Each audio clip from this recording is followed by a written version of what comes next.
I haven't met those women. I'm still, lucky enough to be living and breathing here in California. So when folks say intersectionality, they really do mean like, I'm trying to understand the different ways this touches on people.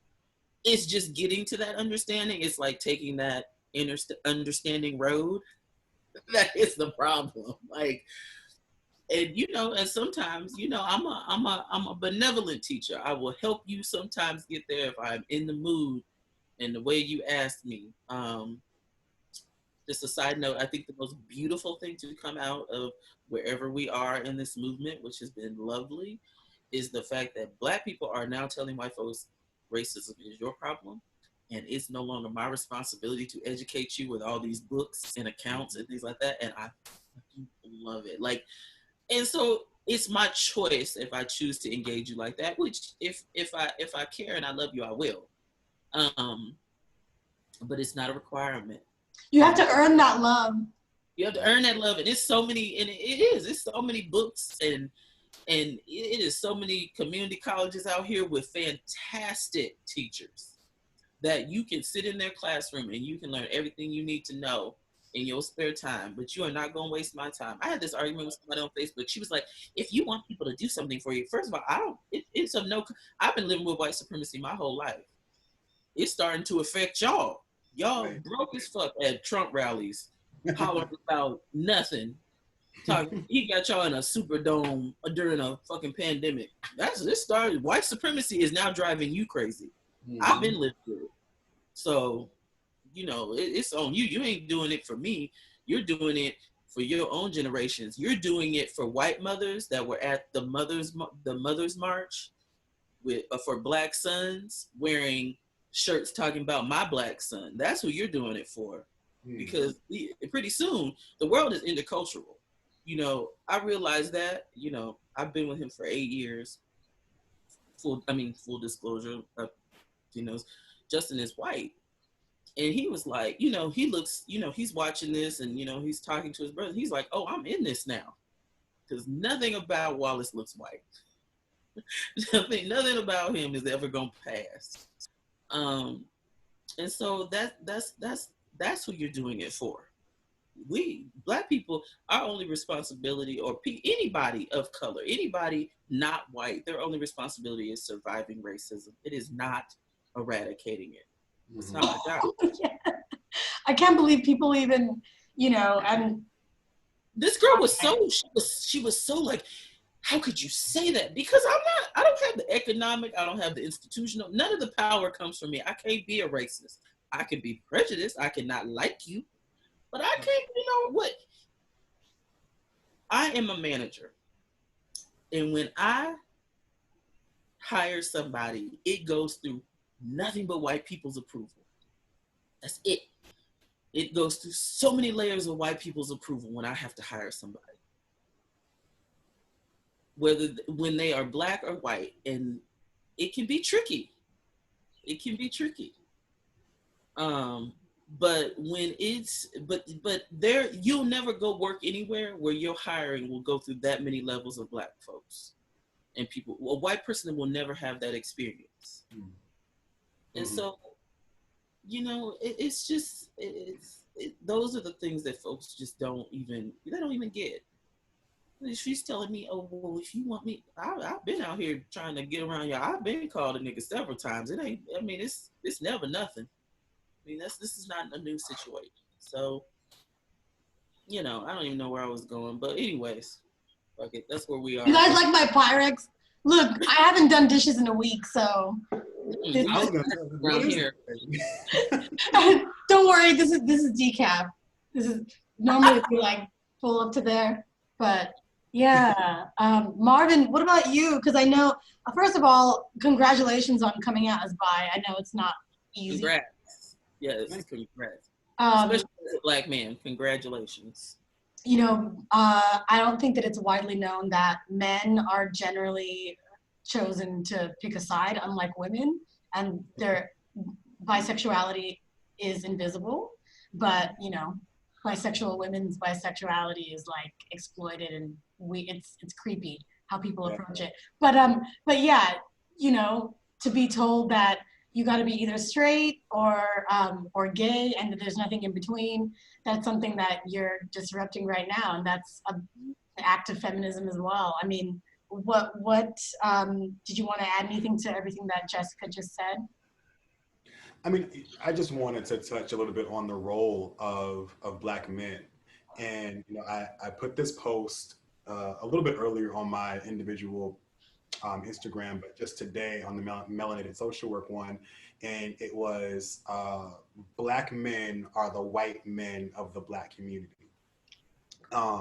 And, I think stemming from everything going on with Black women, the murders, Breonna Taylor, I forget the young 19-year-old woman that was just, Yes, I think that was murdered by a Black male. by a Black Wild man. march for the lives of Black. Right. And so, Poignant. Melanated Social Work makes it a point to center those women and those voices and fight for Black trans women and make it a point to explicitly say, we're not going to blanketly say like, yes, all Black lives. No, we're saying no, Black trans women need us, support them. Black women need us, support them. And calling out Black men for not doing that. And in that post, as you can imagine, many cisgender, heterosexual Black men were appalled. And this is bullshit. Why? This is harsh. Why are you attacking us? I read the comments. And I was just like, it is, replace white men with Black people, and your comments are strikingly similar to white men when we talk about Black people and talk about Black lives. So why don't we look at that? Obviously, that is intersectionality. Huh?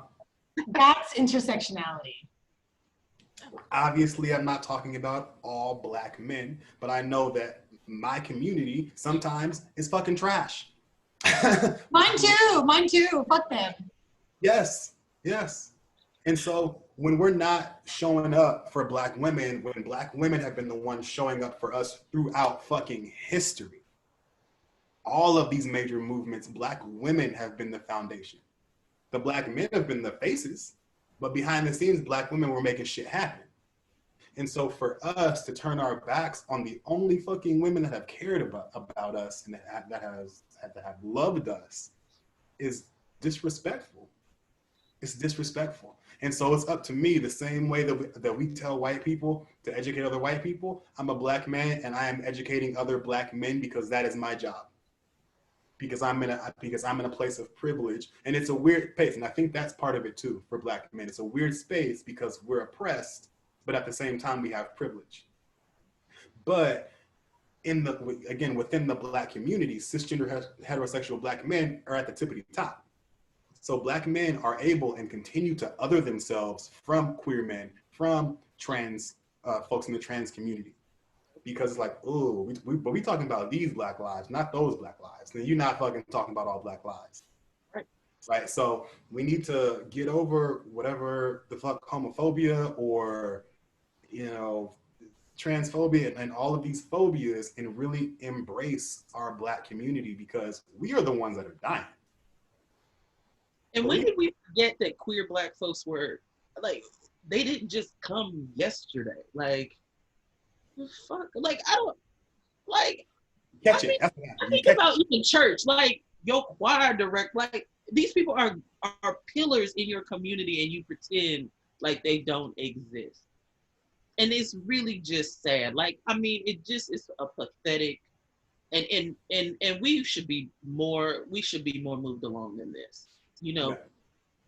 Queerness is not an attack on your Black maleness. No, white supremacy is. You should worry about that. Why are you? It takes me beyond. Takes me beyond how you find an enemy within. We are all trying to fight this together, and yet you are othering yourself away. And it is a very white woman thing to do. I am the pinnacle. My struggle is up here. You should remember that. And then everybody else can just fall in line and support me. Mm-hmm. Meanwhile, trans Black women are dying silently. No one's saying anything. No one's doing anything. No one's caring. Black girls are going missing. Like, no, it's just like, And Okay. I guarantee you that at least half of those Black trans women that are dying are killed by men who are attracted to Black trans women and are Yeah. too afraid to get found out because of More, toxic I would masculinity. wager more than Guarantee you at least half of those is that case. right. We have made queerness such an enemy, and I'm like, I don't. That is a direct product of white supremacy. That is not even ingrained. That is not anything. Every community of color has words and has has something for the queer folks that have existed throughout their history and in their foundation. Why do we pretend like we don't own those things also? It is such a pathetic phenomenon, and it's such a waste of life. It's such a waste because men And an can't accept who unnecessary they reason are. to hate another human. It's such an just unnecessary reason to hate just because, and it has nothing to do with us. So like, what does this person's sexuality have to do with me? Right? I'm living my black Because you ass are life. in no way forced to sleep with them. No one's forcing you. No one is holding you down. Yeah. And no one, it's always that story of they didn't tell me to the last minute. Really? Come on, bro. Stop. No, we're not. No, just cut it out.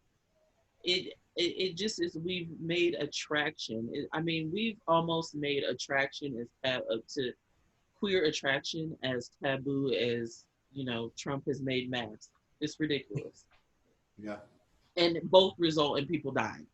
Yeah. I mean, it's colonized thinking. It's colonized thinking, and that is why we're all agitating in our respective communities, because there's people that are way too comfortable with, just thinking about their own liberation and that kind of mess. But really, we have to polarize people that are close to us, and how do we kind of do that? Like, I know for Asians always want to be like, they always want to pass for white inside and out. They're racially profiled as white by the cops. They don't get what Black people are so afraid of the cops for, because we get treated as white.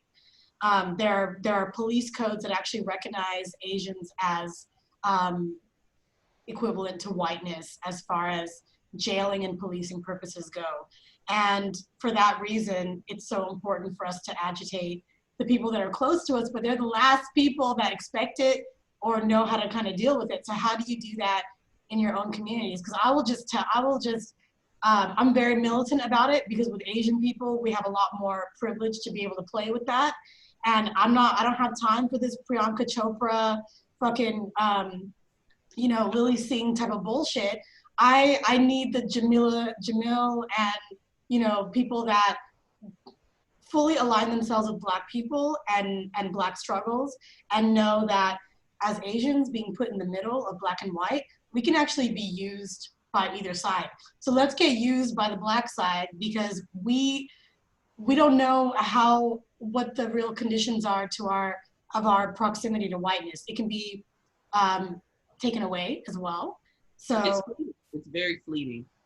it's fleeting, and I think that it's one thing that I recently learned from an Indonesian Australian comedian that took my comedy workshop. She was saying that, well, a few years ago, India put out a travel warning to international students thinking about coming and studying English in Australia. They're really here to work, because there was a little bit of a slip in police racially profiling Indians as white, and they were getting profiled as Black and getting beat up for, delivering Uber and whatnot. It's just, so we know that it's not forever, and it's not all the time, because if we loudly and publicly align ourselves with Black feminism and everything that goes along with that, we automatically make a lot of enemies. So then, we'll never be Black in that we'll be racially profiled as Black, but it changes our relationship to that white privilege that we do have sometimes.